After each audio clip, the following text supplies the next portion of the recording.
you know who these officers are? Encounter specialists, sir. இந்த நாட்டுல லட்சக்கணக்கான போலீஸ் ஆபீசர்ஸ் இருக்கும்போது இவங்கள மட்டும் அடையாளம் தெரியுது. How is it possible? Most dangerous கிரிமினல்ஸை தைரியமா என்கவுண்டர் பண்ணதால இவங்க ஹீரோஸா இருக்காங்க. முடியல ஒரு பொருளை கைமாத்த கூப்பிட்டா ஒரு பேர் வர மாட்டேங்க. நமக்கு தான் எஸ்பிங்க பேர்ல ஒரு யமன் வந்திருக்காங்களா? எஸ்பி பேர்ல நம்ம ஊர்ல 4 பப்ளிக்கை கொலை பண்ணா எல்லாம் ட்ரான்ஸ்ஃபர் அடிப்பானுல்ல.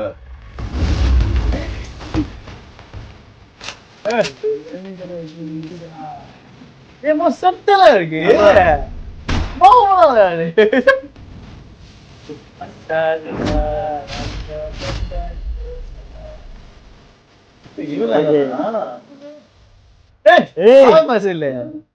So, encounterங்கிற பேர்ல கொலை பண்றது தான் ஹீரோயிசம். Is that? எங்கடா வருது நோவுல இருக்காது அடியா இருக்கு. குற்றம் செஞ்சவங்களுக்கு கொடுக்குற தண்டனை மட்டும் இல்ல, இனிமே இந்த மாதிரி குற்றம் நடக்கக்கூடாதுங்கிறதுக்கு எடுக்கிற முன்னெச்சரிக்கை நடவடிக்கை. Okay finally okay.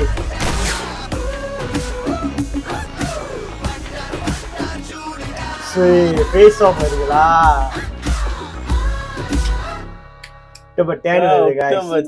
Okay, first ஒரு ஒப்பீனியன் சொல்லிடுவோம். எங்களுக்கு எப்படி இருந்து சொல்லுவோம்.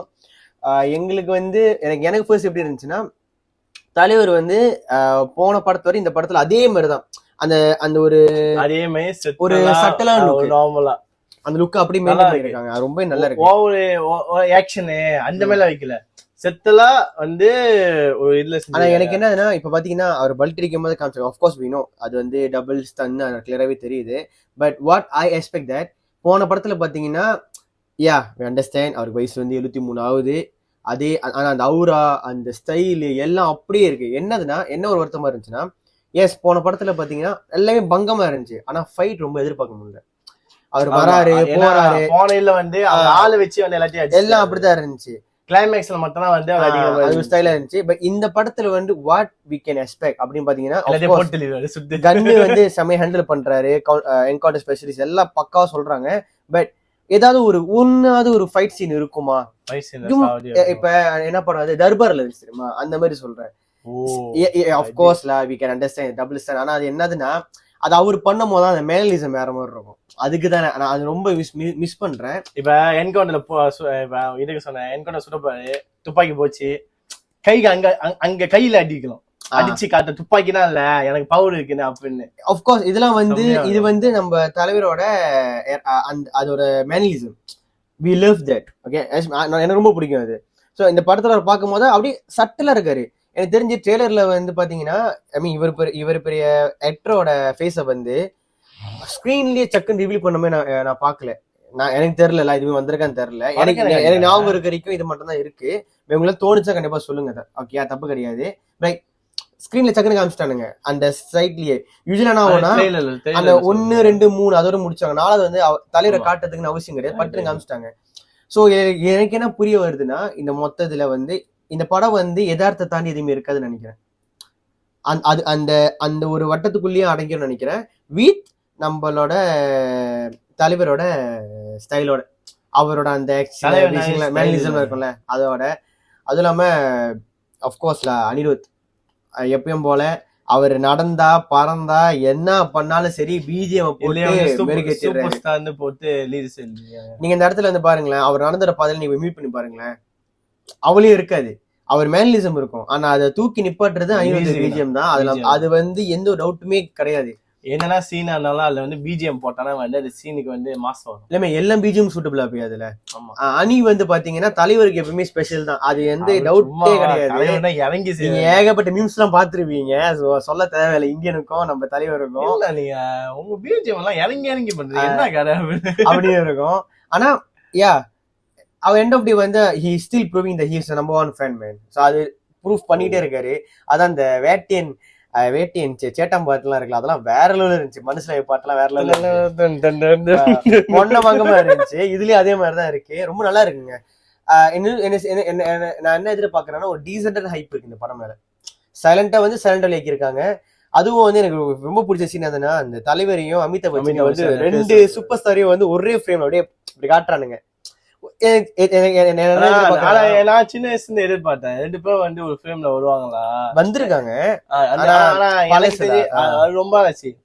அதுக்கப்புறம் 2K கிட்ஸ்க்கு வந்து சூப்பர் ஸ்டார் வந்து வருவாங்களா, ஏன்னா ஹிந்தில அமிதாப் பச்சன், நம்ம தமிழ் வந்து நம்ம ரஜினிகாந்த். சரி வருவாங்களா பார்த்தா இந்த படத்தை 2 பேருக்கு வச்சதுக்காக நான் என்ன எதிர்பார்க்கிறேன், of course they are not enemies, I hope so la, but இருந்தாலுமே ஜஸ்ட் ஒரு ஒரு சீன் வந்து 2 பேரும் இப்படி ஒரு ஃபேஸ் ஆஃப் பண்ற மாதிரி இருந்தா எப்படி இருக்கும்?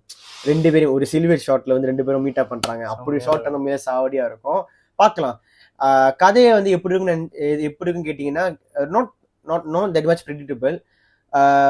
என்ன ஒன்று புரியுதுன்னா, அவர் வந்து என்கவுண்டர் ஸ்பெஷலிஸ்ட், தென் மேபி வந்து அவரை வெளியாக்கி இருக்கலாம், இல்ல அவர் வந்து மேபி ஒரு என்கவுண்டர் வந்து பண்ணாம இருக்கலாம், விட்டு இருக்கலாம். இப்ப வந்து அது இவங்க 3 பேர் இறந்துருக்கலாம், இவர் மட்டும் தான் இருக்கிற மாதிரி காமிச்சிருக்கலாம். சோ இல்ல இவங்களாம் வந்து தீவிரவாதி, ஏதாவது ஒரு கதாம்சம் கொண்டு போகலாம். அதுல ஒரு சீன் பாத்தீங்கன்னா அமிதாப் பச்சனும் நம்ம தலைவரும் பாத்தீங்கன்னா 2 பேருமே வந்து மீட் பண்றாங்க. சோ அதுல வந்து என்ன தெரியுதுன்னா, அப்போ வந்து தலைவர் வந்து வேலை செஞ்சிட்டு இருக்காரு, அந்த போலீஸ் கட்டப்ல இருக்காரு. அது தெரிஞ்சு அது பிரச்சனை தான் இருக்கும், பிளாஷ்பேக்கா இருக்க வாய்ப்பு இல்லை எனக்கு தெரிஞ்சு. ஏன்னா கொஞ்சம் டிஃபரன்ஸ் தெரியும்ல, அமிதாப் பச்சன் சார் இருக்காருல்ல, அவரோட அந்த ஃபேஸ் அவரு நம்ம தலைவர் லுக்லயே இருக்கு. மீச வந்து கொஞ்சம் நிறைய இருக்கு. அதுல வந்து நம்ம சோ பாப்போம், நம்ம ஜெய்பீம் டைரக்டர் வந்து என்ன பண்றாரு, என்ன பண்ணிருக்காருன்னு பார்க்கலாம். டிஜே ஞானவேல் சார் வந்து மறுபடியும் வந்து ஒரு பெரிய இம்பாக்ட் கொடுக்குறாருன்னு பார்ப்போம். பட் இந்த கதை எது நோக்கி போகுதுன்னு அவங்க சொல்ல கிடையாது, அதுதான் இதுல ஸ்பெஷலு. ஐ திங்க் அக்டோபர் வருதுன்னா ட்ரெய்லர் வந்து வெளியாக்கவும் நம்புறேன். ஸோ அந்த ட்ரெய்லர் தெரிஞ்சிடும். ஏன்னா இந்த ப்ரிவியூ வந்து ஒன்னு டீசரா ட்ரெய்லரா ஒண்ணுமே தெரிய மாட்டேதுங்க. சத்தியமா சொல்றேன், இது உண்மையா தெரியல. நான் கூட ப்ரிவியூ வெளியாகிருக்காங்க, தட்டி பார்த்தா எனக்கு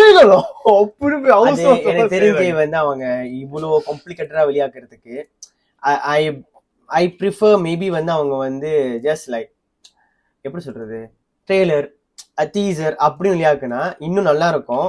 நான் ஏன் இதை வந்து மறுபடியும் நான் சொல்றேன்னா, சில பேருக்கு தெரியல டக்குன்னு, உண்மையாவே எனக்கு தெரியாது. இப்ப பார்த்து நல்ல ஒரு ப்ரிவியூ ஓகே ட்ரெய்லர். ஆமா, ரெண்டாவது நார்மலா இருந்துச்சுன்னா ஓ ஏதோ மியூசிக் ஏதோ வெளியாக்கிக்காங்க அப்படின்னா இருந்துருக்கும். இல்ல ரெண்டாவது போய் நிறைய பேருக்கு ரீச் ஆகாது.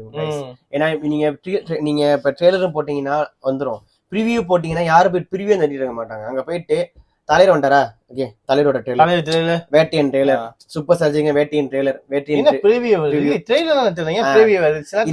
இது ஏன் இன்னொரு தடவை நான் திரும்பி சொல்றேன்னா, எங்க யூடியூப் டேக்லயே பாத்தீங்கன்னா வந்து ட்ரெய்லர் தான் வந்து மொதல் இடத்துல இருக்கும், ப்ரிவியூ வந்து ஒரு 3வது இடத்துல தான் இருக்கும் அந்த டேக்ல நான் சொல்றேன். ஸோ அதுக்காக தான் நான் சொல்றேன், நீங்க ரொம்ப காம்ப்ளிகேட்டா போக வேணாம், மேக் இட் சிம்பிள். நம்ம தலை சொல்ற மாதிரி ஜஸ்ட் மேக் இட் சிம்பிள், ஓகேயா? ஏன்னா எப்படி வந்தாலும் நம்ம படத்தை பார்க்க தான் போறோம், ஆமாவா? ஸோ நீங்க அப்படி காம்ப்ளிகேட் பண்ணாம வெளியாக்கிருந்தா நான் கேட்கறேன், வேற எதுவுமே இல்லை. அண்ட் இன்ட்ரோ நம்ம கொடுக்க வந்து மறக்கலைங்க, ஸ்ட்ரெயிட்டா வந்து வந்துட்டோம். என்னதுன்னா ஆஸ் அ லாங் டைம் மறுபடியும் வந்து 2 பேரும் வந்து ஒன் ஆஃப் ஒரு படத்தை வந்து நம்ம ரியாக்ட் பண்ணிட்டு இருக்கோம். I think after Leo. So இதுக்கப்புறம் திருப்பி வருவோம். ஏன்னா நாங்க தொடர்ந்து நிறைய ஆதரவு கொடுத்துட்டு இருக்கீங்க, எங்க டாக்ஸ் நிறைய ஆதரவு கொடுத்துட்டு இருக்கீங்க. நம்ம ரீசெண்டா ஏப்ரோஸ் வீடியோ போட்டிருக்கோம், எங்க கொம்பல் வரும் போட்டிருக்கோம். பாக்க நினைச்சீங்கன்னா வந்து மேல லிங்க் தட்டி பாருங்க, வேற லெவல்ல ஃபன்னா இருக்கும். டைம் இருந்தா பாருங்க. அண்ட் தொடர்ந்து இந்த படத்தோட ரிவ்யூ நம்ம மற்ற நம்ம கொடுத்துக்கிட்டே இருக்கோம். அண்ட் தொடர்ந்து இந்த கொம்போ வந்து நீங்க எதிர்பார்க்கலாம் இன் ஃபியூச்சர். ஓகே, இந்த வீடியோ பிடிச்ச மாதிரி லைக் பண்ணுங்க, ஷேர் பண்ணுங்க. அண்ட் மறக்காம பிகேடி மீடியாவை சப்ஸ்கிரைப் பண்ணிக்கோங்க, சப்ஸ்கிரைப் பண்ணிக்கோங்க. இந்த வீடியோ வந்து மோஸ்ட்லி 2 சேனல்லே வரும், பார்த்து என்ஜாய் பண்ணி அதே ஆதரவு கொடுங்க. அண்ட் நம்ம சேனல்ல வந்து கொஞ்சம் சப்போர்ட் பண்ணுங்க மக்களே. 10K அடிக்க போறோம். ஸோ ஆதரவு ரொம்ப தேவைப்படுது, ரொம்ப தேவை. ஓகே, ஸோ இந்த வருஷம் 10K உனக்கு அடிக்குது, எனக்கு பிளாஞ்சா பண்ணாலும் சொல்லியிருக்கலாம், அது கண்டிப்பா செலிப்ரேட் பண்றோம். ஓகே, ஸோ இந்த பிடிச்சிருந்துச்சுன்னா லைக், ஷேர், சப்ஸ்கிரைப். என் தலைவர் மறக்காம வீடியோவை ஷேர் பண்ணி விடுங்க. வீடியோவில் பார்க்கலாம். பாய்.